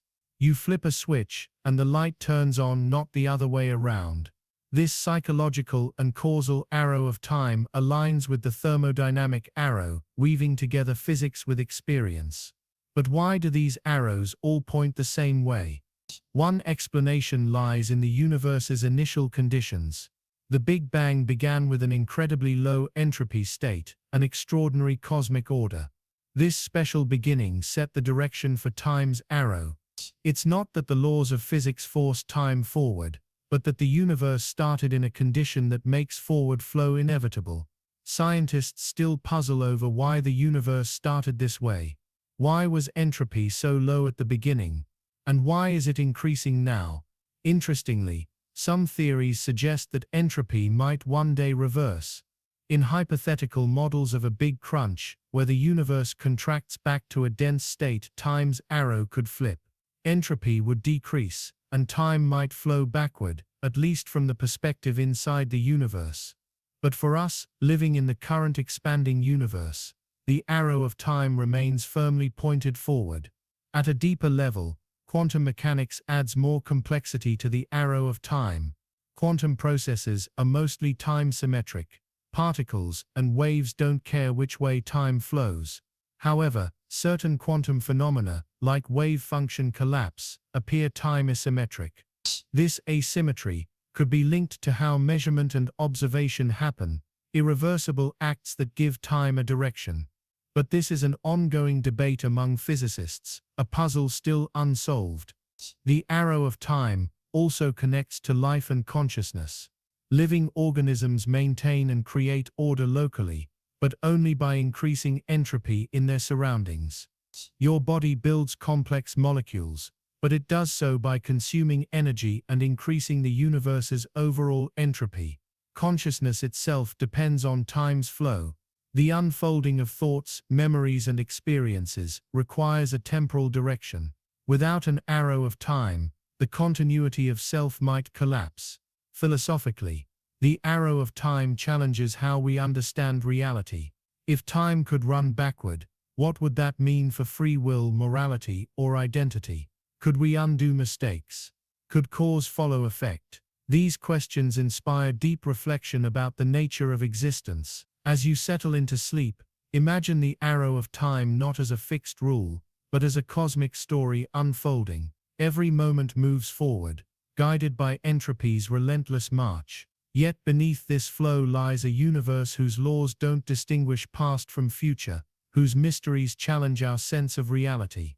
The arrow points always ahead, but the journey it marks is filled with wonder, questions, and the silent invitation to explore what it truly means to move through time.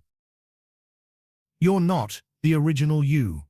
What if the you that you experience right now, the thoughts, memories, feelings, and personality you believe define your identity, is not the original version of yourself. Not just in the metaphorical sense, but in a deeply literal way, tied to time, change, and continuity. This idea challenges everything we take for granted about who we are and what it means to be you. At first glance, this sounds strange, even unsettling. We tend to think of ourselves as a single, continuous entity, a steady I that has existed from birth until now. But look closer. From the moment you were born, and even before that, you've been changing continuously. Your cells regenerate, your neurons rewire, your memories evolve. Over time, your physical body and your mental state are never quite the same.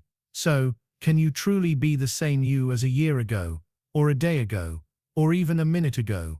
Philosophers and scientists have long wrestled with this question of identity over time. It's known as the problem of personal identity. What makes you the same person across different moments? Is it your body, your brain, your memories, or something else? One striking way to explore this is through the thought experiment called the ship of Theseus. Imagine a ship that has every plank replaced one by one. Eventually, no original piece remains. Is it still the same ship? Apply this to yourself. Every few years, almost every cell in your body has been replaced. Yet, you still consider yourself the same person. How? Some suggest it's continuity, the seamless flow of experience and consciousness that defines you. But here's the catch: what if that continuity is an illusion? What if the you experiencing this moment is actually a new version, a copy, or a product of countless tiny changes that have slowly erased the original? Think about your memories. Your sense of self depends heavily on what you remember, but memory is imperfect and malleable.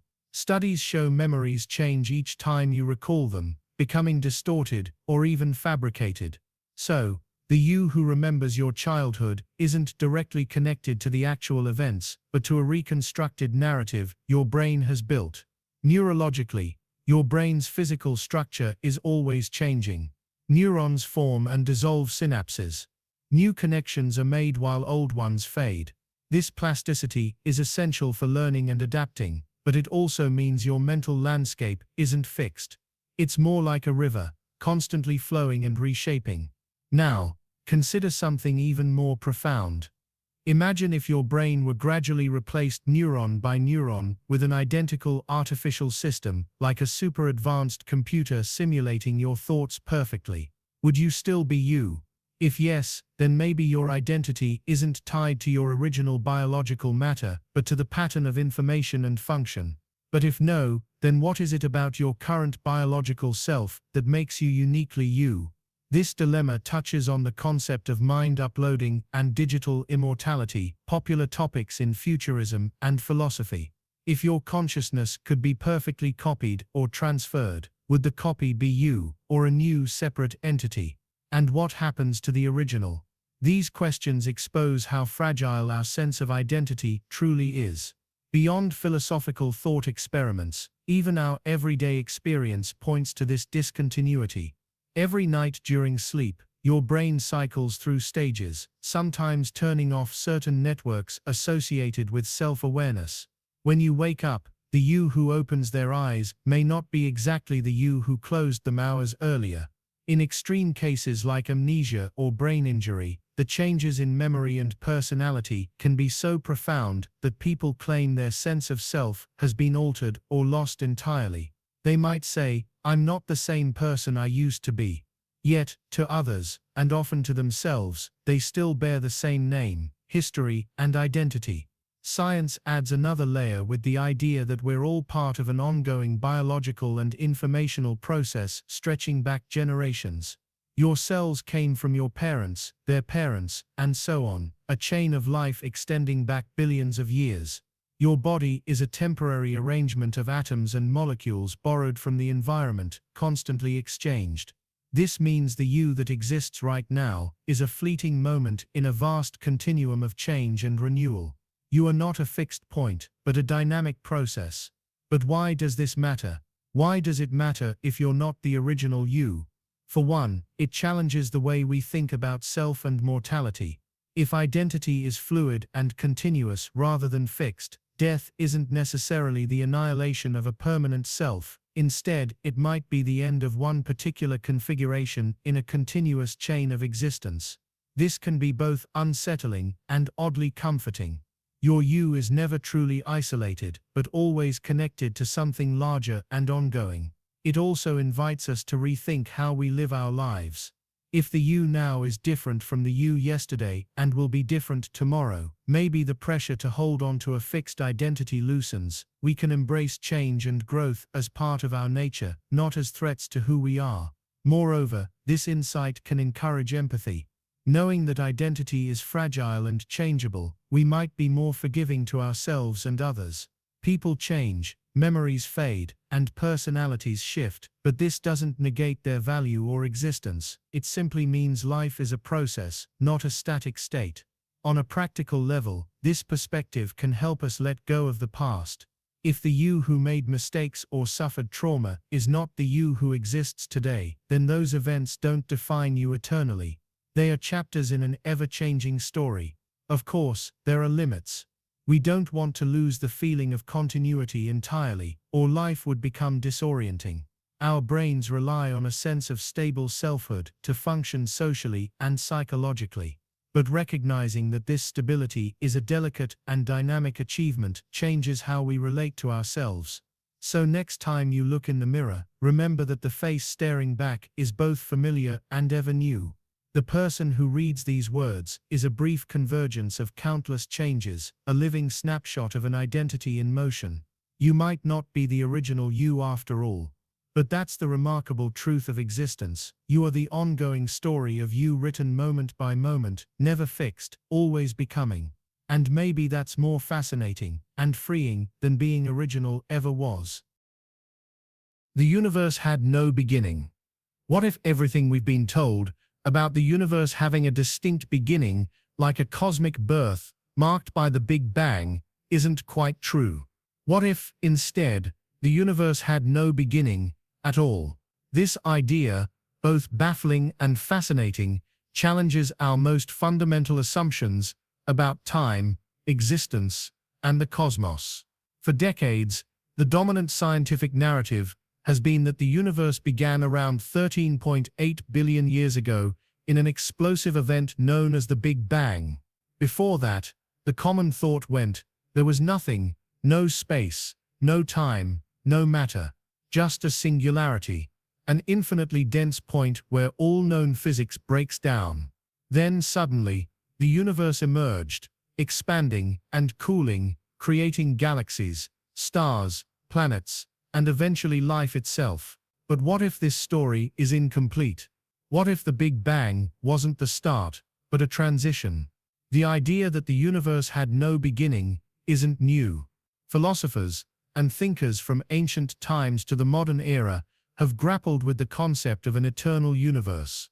Aristotle believed in a universe with no beginning or end, a cosmos existing in an endless steady state. This idea was largely displaced by the Big Bang theory, but has since found surprising support in modern physics. One reason scientists question the idea of a beginning is because the laws of physics as we know them break down when we try to trace time back to the Big Bang singularity. The math simply stops making sense. What happened before the Big Bang, if that question even applies? Was there a before at all? Or is our concept of time itself incomplete? Recent developments in cosmology propose models where the universe is cyclic or eternal, never truly beginning or ending. One such idea is the Big Bounce. According to this model, the universe undergoes endless cycles of expansion and contraction. After expanding for billions of years, gravity eventually pulls everything back, collapsing the universe into a dense state. But instead of ending there, a new expansion begins, a new Big Bang, followed by another cycle, and so on, endlessly. This changes the story profoundly. Instead of a singular cosmic birth, the universe becomes a timeless dance of birth, death, and rebirth. No first moment, just an eternal rhythm. Another possibility comes from quantum cosmology, where the universe spontaneously arises from a quantum vacuum, not empty space as we imagine, but a seething field of energy and possibilities. In this view, the universe is a kind of fluctuation in a timeless quantum state. Time itself might be an emergent property, not fundamental. If so, the notion of a beginning loses its meaning. One mind-bending theory is the no-boundary proposal by physicists Stephen Hawking and James Hartle. They suggest that near what we call the Big Bang, time behaves more like a spatial dimension, eliminating the singular starting point. In this model, the universe is finite, but has no edge or boundary, much like the surface of a sphere. Asking what happened before the Big Bang is like asking what's north of the North Pole, a question that simply doesn't apply. If the universe had no beginning, what does that mean for our understanding of time? We tend to think of time as a linear arrow, moving from past to future, starting at some point zero. But if the universe is eternal, then time might be cyclical, or even more radically different from our intuition. In an eternal universe, cause and effect become less straightforward. Without a first cause, the chain of events stretches infinitely backward and forward. This challenges many philosophical and religious ideas about creation and the meaning of existence. But it's not just philosophy. This idea has practical implications for physics too. If the universe is eternal, then every event, every particle interaction, every moment of consciousness might be part of an infinite tapestry. That raises deep questions about probability and repetition. In an infinite timeline, could everything that can happen infinitely many times? Would there be infinite versions of you somewhere in this endless cosmos? This eternal view can also give us a new perspective on entropy, the measure of disorder in the universe. The second law of thermodynamics says entropy always increases, pushing the universe toward a heat death, a state of maximum disorder, and no usable energy. But if the universe cycles through phases, entropy might reset with each bounce. Or in some theories, entropy itself could be cyclical, rising and falling as the cosmos expands and contracts. For many, the idea that the universe had no beginning is deeply unsettling. It removes the comforting narrative of a starting point, a creation event, and maybe even an eventual end. It replaces it with endlessness, infinity, and timelessness, concepts that are hard for our minds to grasp. Yet this endlessness can also inspire wonder. Imagine an eternal cosmos where existence itself is a never-ending story, without start or finish. Every star, every planet, every life is part of an infinite dance. In such a universe, the moments we live might be fleeting, but they are also part of something infinite and enduring. It also invites humility. If time is infinite, if the universe never truly began, then our human lives are tiny sparks in a vast and timeless ocean. Our stories, struggles and triumphs are both unique and transient, like waves on an endless sea. So, as you lie down and drift towards sleep, consider the possibility that the universe is older than time, without beginning or end.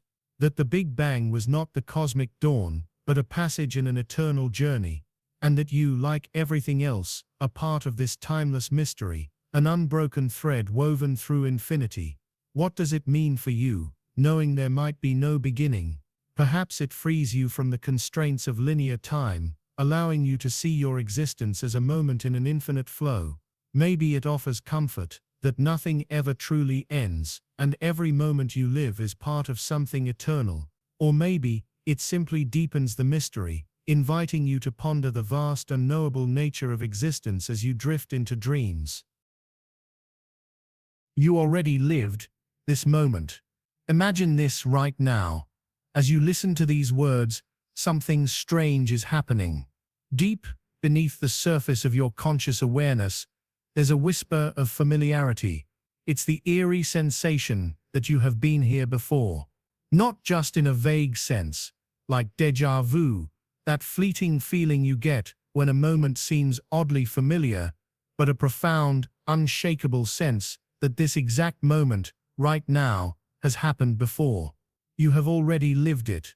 This sensation, This uncanny feeling is the doorway into one of the strangest and most unsettling ideas about time, memory, and existence. The idea that time might not be as linear or straightforward as we experience it.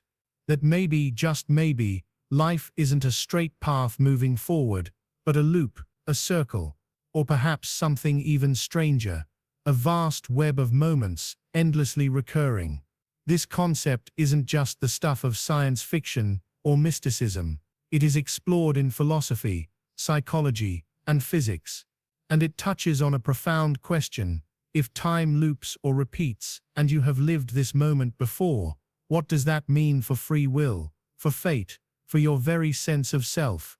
Let's start with the familiar, déjà vu. Almost everyone has experienced it. A sudden, overwhelming feeling that you are reliving a moment. The term déjà vu means already seen in French, and for many, it is a brief, confusing interruption to normal life. But why does it happen? Some scientists believe déjà vu is a glitch in the brain's memory system. When your brain processes sensory input, there is a tiny delay. Sometimes, that delay causes a split-second overlap where the present feels like the past. Your brain mistakenly labels the moment as a memory, triggering that eerie feeling. Others suggest it's a mismatch between your perception and your memory recall. The brain processes the current scene, but also unconsciously compares it to a similar memory. The overlap creates that sensation of "I've been here before." But what if déjà vu is more than a glitch? What if it's a glimpse into a deeper truth, that time itself loops and that moments truly repeat? This idea connects to the ancient philosophical concept of eternal return. The philosopher Friedrich Nietzsche famously described it as the idea that every event, every moment in your life, repeats endlessly, exactly the same, without change, forever. Imagine your entire life, with every joy and sorrow, replaying infinitely. If eternal return is true, then this very moment you are experiencing is not unique. You have already lived it, and you will live it again, infinite times. The implications are staggering. It suggests that every choice you make, every thought you have, has already been made countless times. There is no escape from the cycle. Your life is an eternal loop, and you are trapped within it. But if that's so, what about free will? If you already lived this moment, and will live it again, are you simply following a script? Some thinkers argue that in an eternal loop, free will is an illusion. The past determines the future with absolute certainty. Your actions are predetermined by the infinite repetition of cause and effect. Others see it differently. They say that even within the loop, your experience is real and meaningful. Maybe the repetition is exact, but your awareness of it is not. Perhaps your consciousness shifts subtly each time, giving you a chance to embrace or resist the cycle. Beyond philosophy, some modern physics theories hint at looping or cyclic time. Certain cosmological models describe a universe that expands and contracts endlessly, a cosmic heartbeat. Some interpretations of quantum mechanics suggest time could behave in ways that allow information to loop backward or forward. If time itself loops or is non-linear, then the past, present, and future might coexist in strange ways. Maybe moments overlap. Maybe your present experience is entangled with your past self's memories and your future self's intentions. That could explain why déjà vu feels so real. Maybe you are briefly tuning into another iteration of your life, a moment from your past bleeding into your present. Or perhaps on some level, you are aware of the future. Some experiments show that our brains can unconsciously anticipate events before they happen, challenging our usual ideas of cause and effect. But what if this isn't limited to fleeting sensations? What if your entire existence is a series of loops and repeats, a recurring melody played over and over? This idea can be terrifying. The thought that you are doomed to live the same life repeatedly, trapped in a loop with no escape, that your hopes and regrets, your triumphs and failures, will echo forever. But there is another way to see it. If you have already lived this moment, and will live it again, then every moment becomes precious. Nothing is truly lost. Every experience, no matter how small, has eternal significance. The laughter you share, the kindness you give, the beauty you witness, these are not fleeting blips in time, but eternal threads woven into the fabric of existence. Knowing you have already lived this moment can free you from fear of failure. If the moment repeats endlessly, what's the harm in trying? What's the meaning of regret, if the same chance will come again? It can inspire you to embrace the now with gratitude and mindfulness, to savor the experience fully, knowing it has and will echo through infinity. Some people find peace in the idea of repetition, like a favorite song playing on repeat. Each listen deepens their appreciation. The eternal loop is not a prison, but a stage for infinite presence. Of course, none of this is proven. The looping nature of time is a hypothesis, a theory, a haunting possibility.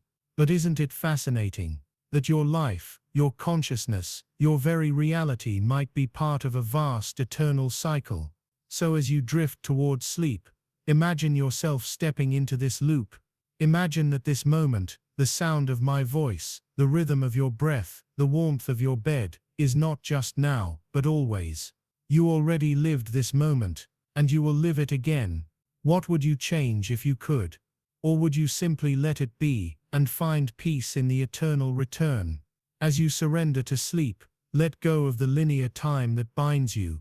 Feel yourself dissolve into the endless river of moments, flowing forever, backward and forward, here and now.